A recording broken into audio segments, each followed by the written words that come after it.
So as we're kind of transitioning, I want to, if you're newer to our gathering here, I want to get you up to speed with where you've been the last few weeks. So we've been on a journey through the Gospel of Matthew in the New Testament, which is just Matthew's account of the life and times of Jesus Christ and the experiences that he saw firsthand that he wrote about years and years later. And his particular bent on Jesus is that he's coming to establish this kingdom. And he doesn't necessarily mean a physical kingdom, not at least at this point in time when he's writing, but he's talking about this family of believers who they operate by a totally different ethic than the world around them. They see things differently because they see things through Jesus' eyes. And they start to live out his teachings like the Sermon on the Mount, Matthew 5, 6, and 7, and they truly do love their neighbors as themselves. And they're seeking to love God, and they just have a different perspective about life and about the world. And he's seeking to communicate that with us. But right now in Matthew's Gospel, we're in chapter 23, which is approaching, it's the last week of Jesus' life before his betrayal, death, resurrection, all those things take place.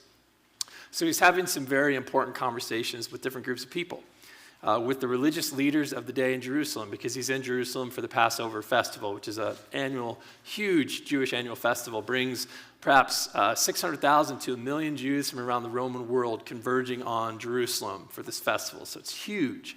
And he's having these important conversations with religious leaders who are opposing him, being offended by him, with his own students who are following him because he knows the time is short and he doesn't have much more time to have an impact on them and teach them the things he needs to teach them and love them the way that he needs to love them. And so we're stepping into those conversations.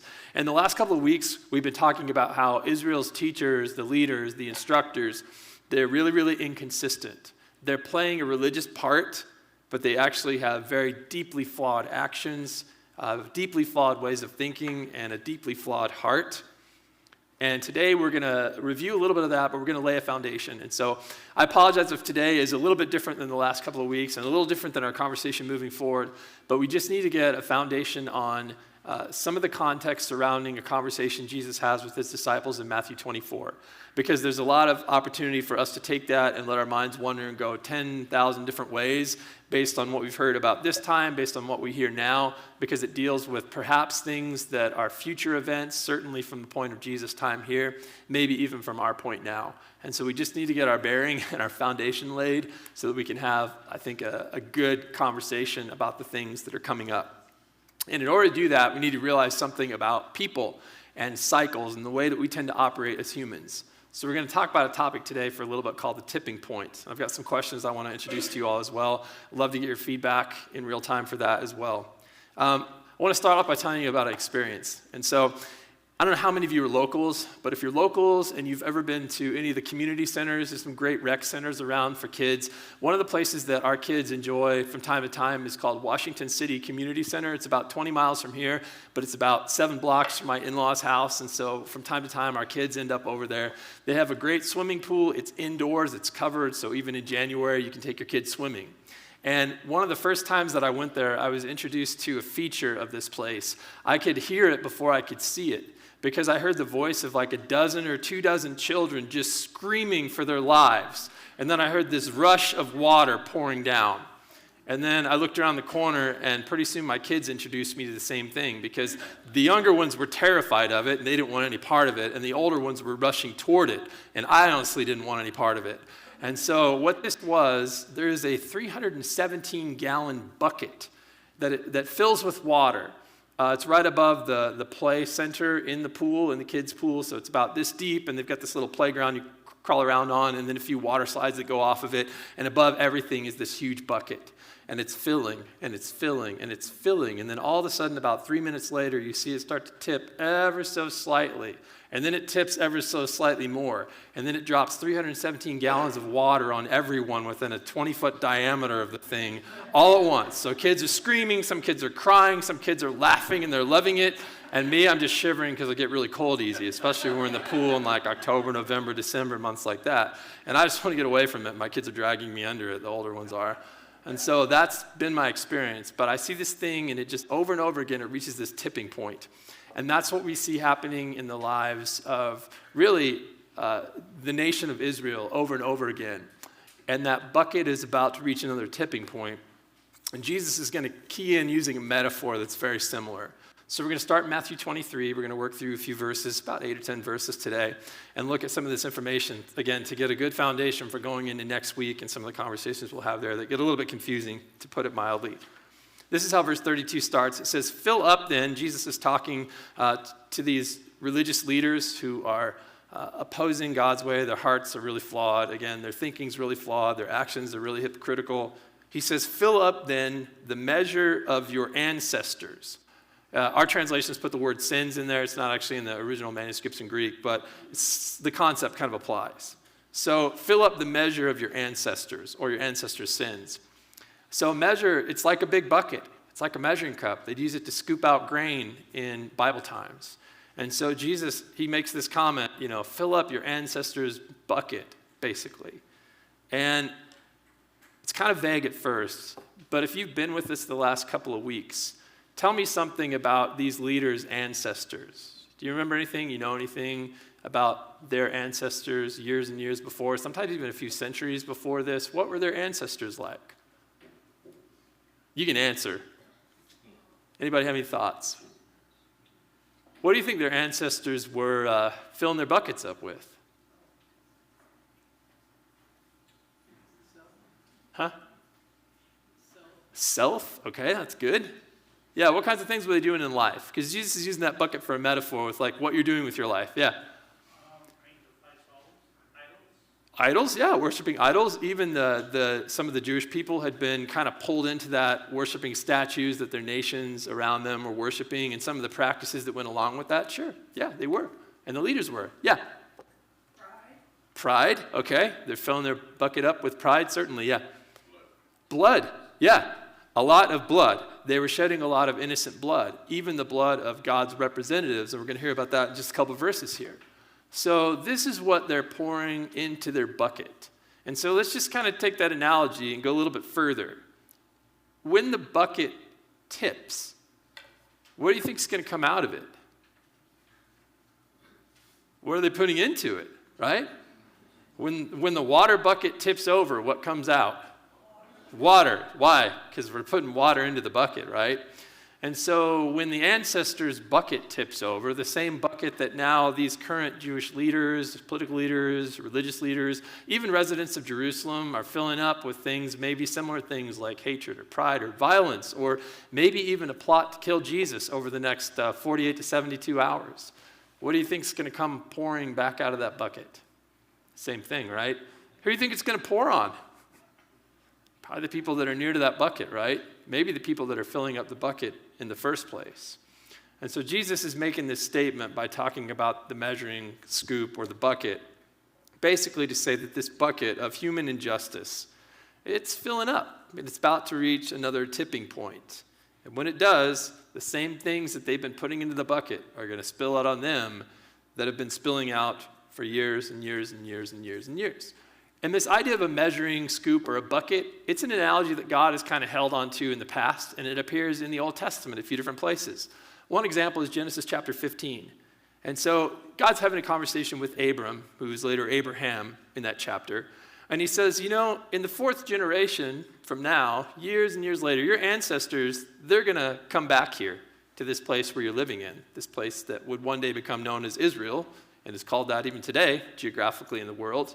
You're going to come back here, your ancestors will, because the sins of the Amorites, the ancient people who lived in and around the city of Jerusalem and some of the surrounding walled cities in that region, their sins haven't reached their full measure. They haven't reached the top of the bucket. But one day when they do, your ancestors are going to come back here. But their bucket's not full yet. And if you read forward in the story of Scripture, you find a couple of things that are happening. One, you find out what they're filling their buckets with. 1 Kings and 2 Chronicles talk about what these peoples called the Amorites at that point in time were filling their buckets with. Detestable acts is what the writer of Kings 21 says. Following idols is what the writer of Kings says. But then in 2 Chronicles, you see that in this valley called the Valley of Hinnom, they were sacrificing children in the fire.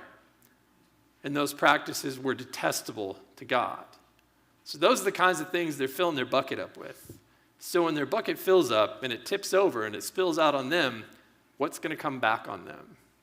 probably more violence or more destruction that's going to happen.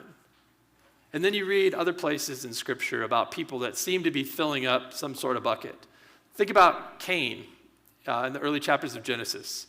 What's he filling his bucket up with?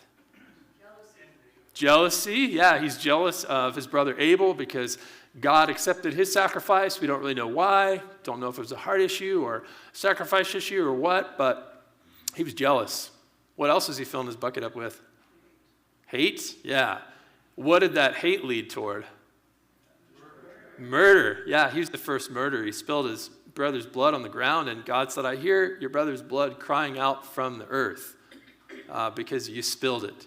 And his life, which is, the Old Testament equates your blood and your life kind of as one concept, his life is crying out because you took it unjustly. That's what he filled his bucket up with.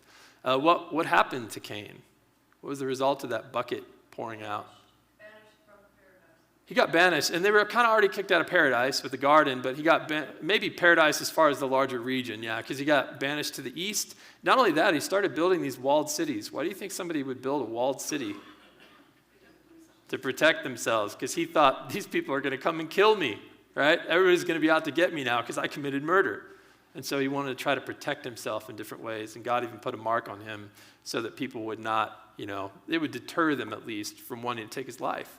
Then you think about some other things that happened years later in the days of Noah. What was the world filling its bucket up with at that point? Okay, I hear sin. Sin's kind of, obviously sin is like a general category. It's pretty safe. It's like saying the answer is Jesus, right? Although that's not the answer in this case. If you know that story, you remember there's one thing in particular they're filling their bucket up with. Violence is what the Bible says. And it says the thoughts of their hearts were only evil continually. And when you're committing violence and the only thing you can think of is how to harm people, that's not a good place to be. And then there are times later on where Judah and then the northern tribe of Israel, they're filling their buckets up with injustice. And then you see these nations and empires called Assyria and Babylon come in. And they clean house and people die and people are deported. Because the bucket fills up, and the consequences of filling the bucket up tip back on them, and they experience these. And I think that's why Jesus has been using this phrase over and over again. We've talked about it the last 3 weeks. He says, woe to you, and he's talking to the religious leaders.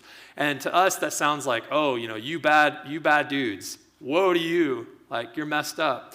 But it's actually a term of grief. And so he's grieving over the state of these religious and political leaders in Jerusalem. He's grieving over them because he sees the bucket filling up and it's reaching the tipping point. And just like me, when I see that bucket at the community center pool filling up, I see and I know what's coming, and Jesus knows what's coming. And he says in the next phrase, and we talked about this a little bit last week, he calls them snakes, offspring of venomous snakes. And I think he's tying them back to, again, the Garden of Eden experience. That's where snakes first come on the scene in the Bible.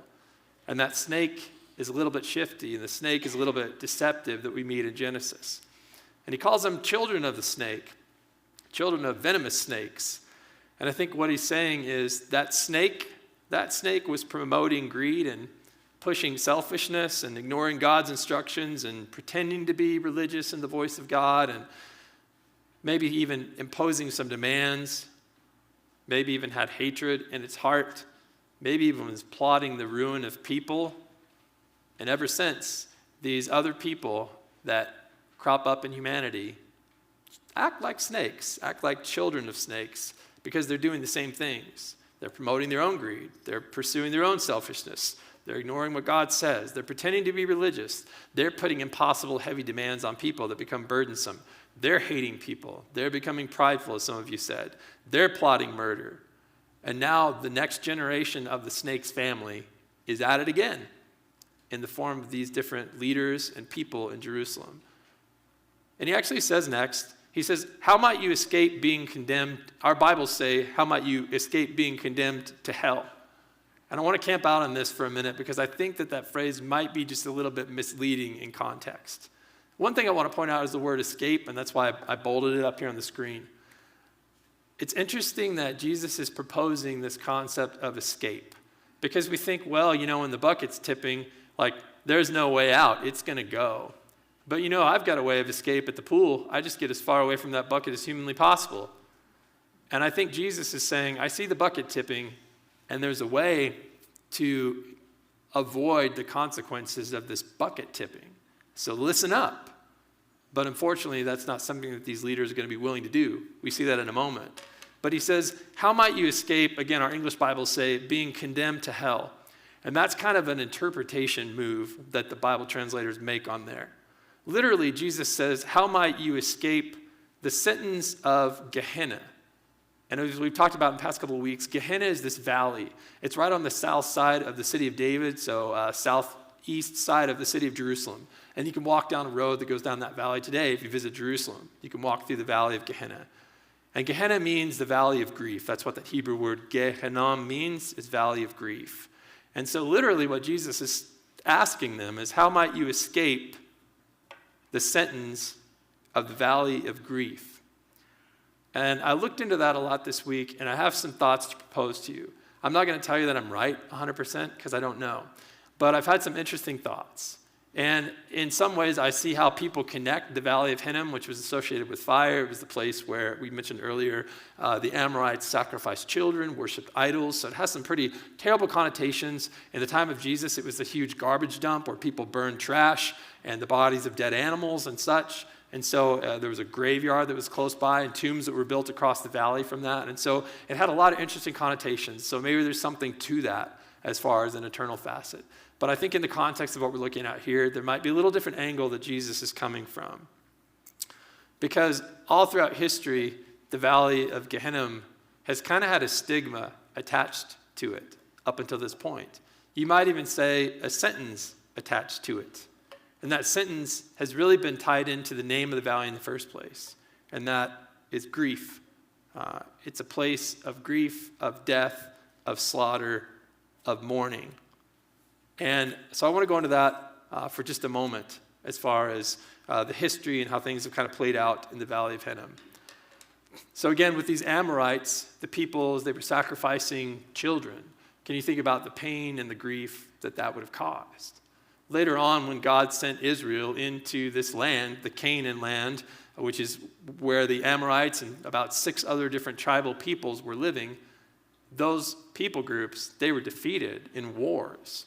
And so that same valley that resulted in grief because of all of the sacrificial practices and the idol worship became the valley of grieving again, because now these enemy peoples, as they saw it, the nation of Israel, were conquering them. And so they experienced loss of life in those valleys as well. Generations later, as the kingdom of Judah and the northern kingdom of the 10 tribes of Israel developed throughout Jewish history, those nations started to rebel and practice similar things that the nations around them had practiced. And so when Babylon and Assyria came in, especially when Babylon did, that valley was actually renamed. They put a nickname on it because when Babylon came in, they killed many, many, many people living in Jerusalem in that valley. And they didn't even have the ability to dig graves. There were so many bodies. And so that valley was nicknamed the Valley of Slaughter because that's where those people were killed. And that's where their relatives that survived were grieving. And so it always had this place hanging over it, this stigma hanging over it of death and grief and sorrow. And so when Jesus says, how can you escape that sentence? I think he might be saying in a very literal way, you're filling up Jerusalem's bucket again. It's going to tip again. It's going to result in the same sorrow, maybe even the death of people in Jerusalem if you're not careful. And maybe this valley right outside your city will turn into a place of slaughter and a place of grieving and mourning yet again because of what you're filling things up with.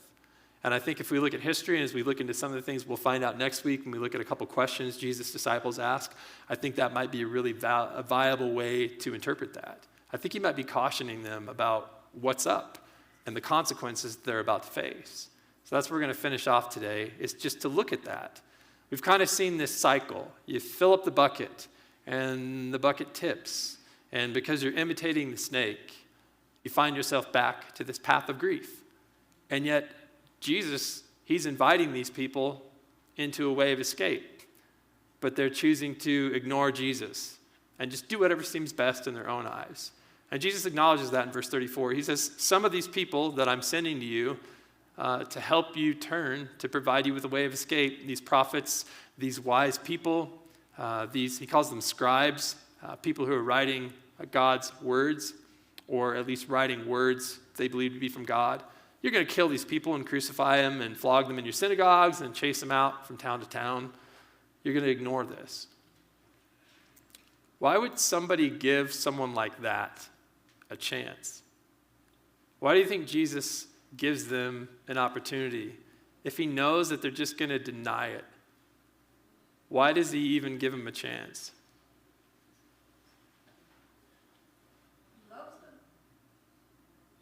He loves them. Yeah, but why would you love people like that? These are the people that are going to kill you in 3 days. Why would you love someone like that? Yeah. Okay, because you have hope that they could change. Yeah.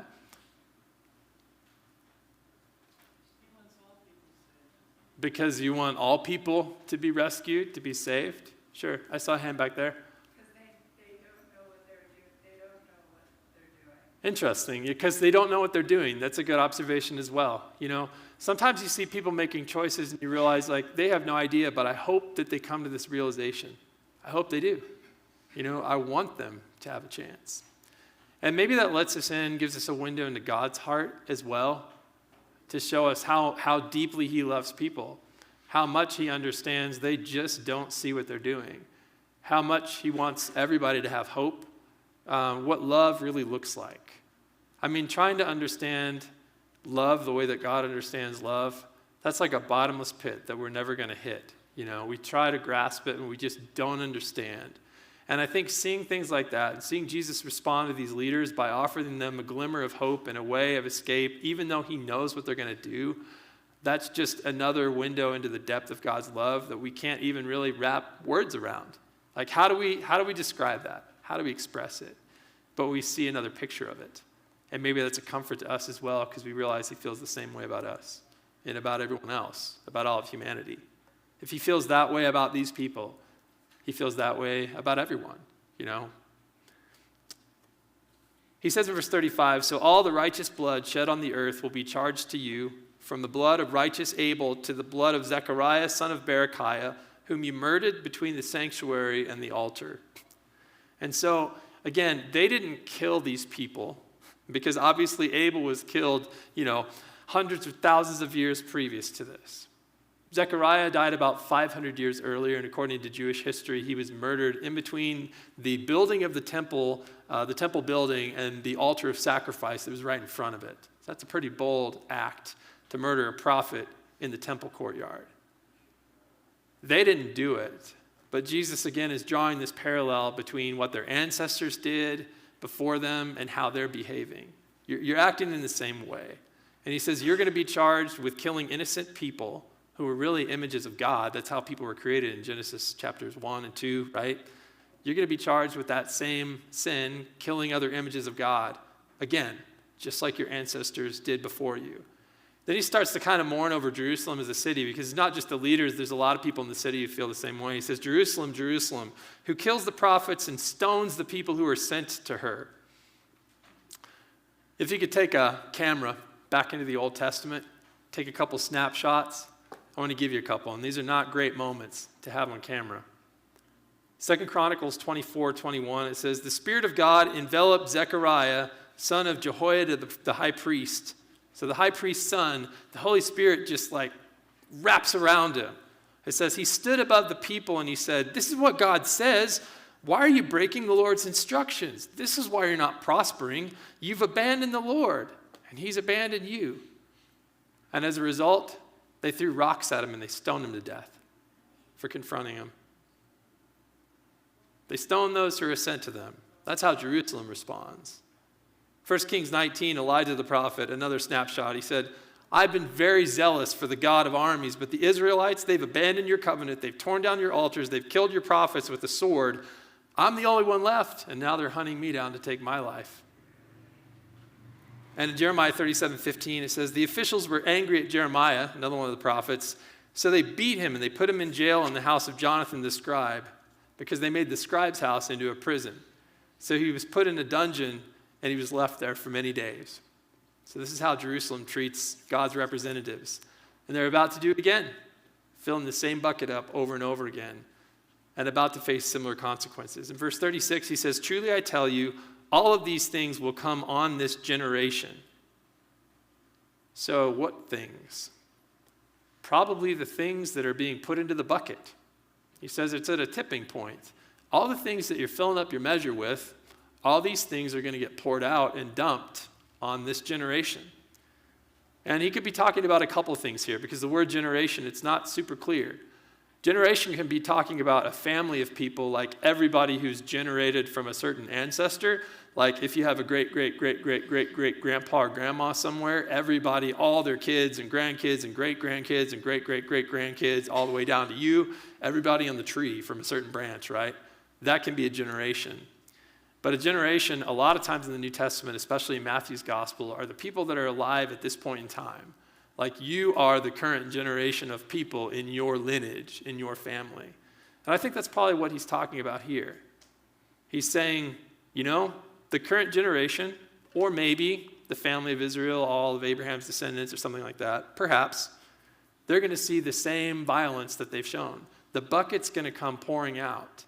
And if you know how it happened in the past and what came out and how that affected Jerusalem, there's some not so great stuff right around the corner, perhaps for that generation that's alive at the time of Jesus, just a few years down the road.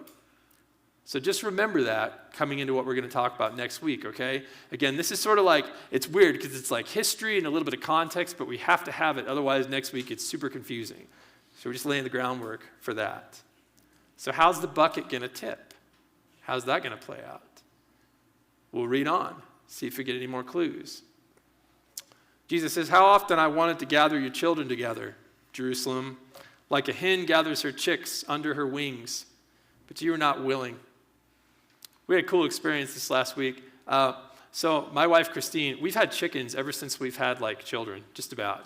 So for 10 years, we've had chickens, raised chickens for eggs and things like that.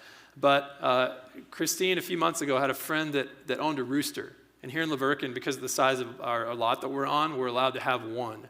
And so she's like, "I have a friend that wants to give away a rooster. We should get a rooster." And so last week, we had 5 chicks that were born in our chicken coop for the first time. And they're really cute. And she's been out there, and our kids have been out there every day, making sure they have adequate food and water, and the mother hen is with them, and they're all protected in a separate enclosure from the other hens and from the rooster itself. But this mama hen is just loving on her babies. And some of them hop on her back, and then most of the time at night, they tuck underneath her wings and underneath her feathers because it's warm under there. And it's safe under there, and it's protected under there. And she'll walk over to the little chicken food dish and the little water dish for chicks, and she'll drink out of it, and then they'll follow her lead, and they'll drink out of it. And then she'll peck a little bit of food, and then they'll come along and try pecking a little bit of food and realize, oh, this is good stuff. And so they're learning everything from Mama Hen this week, and we're seeing that play out in real time. And Jesus is saying, I wanted to treat you like that, Jerusalem. And this is kind of odd because it's like Jesus, through this statement, it's like this is more than just a normal person, it seems like, making this statement.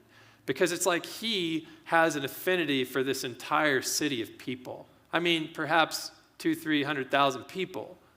He just loves them. And he says, I wanted to gather you. I wanted to give you warmth and protection and care and instruction and love. But you were that chick that didn't want any part of it. You wanted to stay isolated to yourself. And you know how that's going to turn out for you. He says, Jerusalem, your house is left to you desolate. The word house, a lot of times in the Hebrew scriptures, it doesn't refer to your home, it refers to the temple in Jerusalem. And I think it's unique because Jesus says your house is left to you desolate, empty, right? That's interesting because typically it's the Lord's house. That's how the temple is referred to. But Jesus, he twists it and he says, your house. Like you've taken over God's place, like the place where God was going to reveal himself on earth. You've made this about you.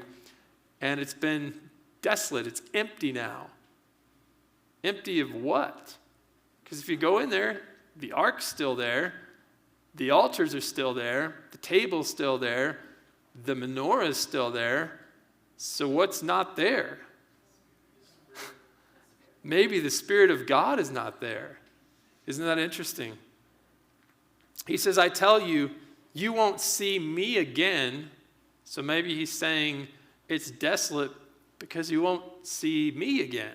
Maybe Jesus is making a claim about being someone that if he leaves, that temple becomes desolate, it becomes empty. Maybe. He says, you won't see me again until you say, blessed is he who comes in the name of the Lord.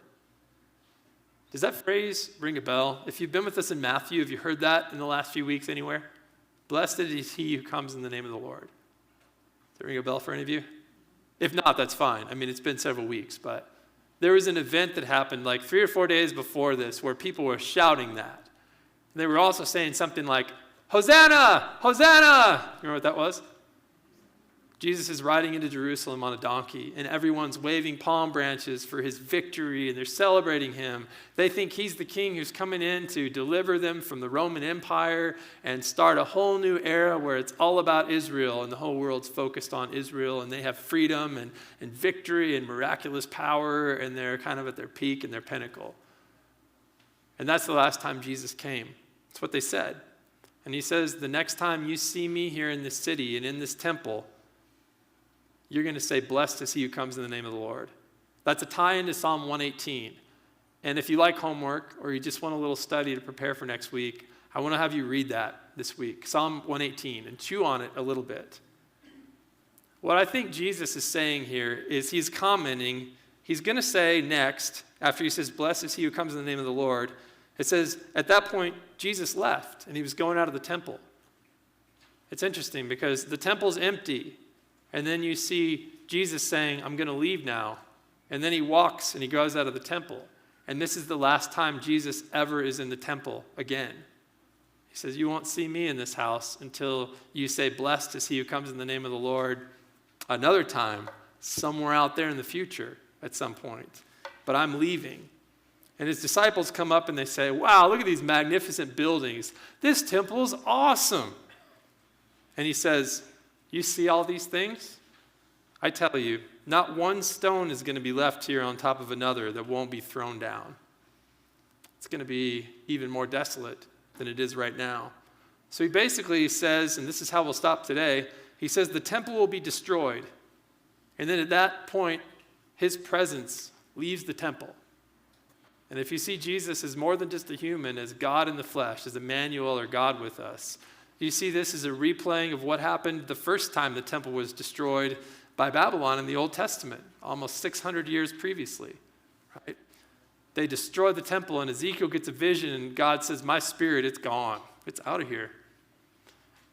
And now Jesus is saying, this temple, it's empty, and it's going to be destroyed even more. And my presence, it's out of here. It's interesting, isn't it, what's happening? Same thing has happened before. Psalm 118, it's a psalm about God's loyalty to his promises despite the fact that people are rebellious. It's a song about nations surrounding Israel. It's a song about God rescuing Israel. It's a song about people being disciplined severely but not given over to death. It's a song about people deciding to live in a right way with God and in a right way with people. It's a song about this rock that gets rejected by people building a building is not good enough. And then that ends up being the stone that the builders used to align the whole building and set every other stone. It's a song about a prayer for God's rescue and people responding to that rescue.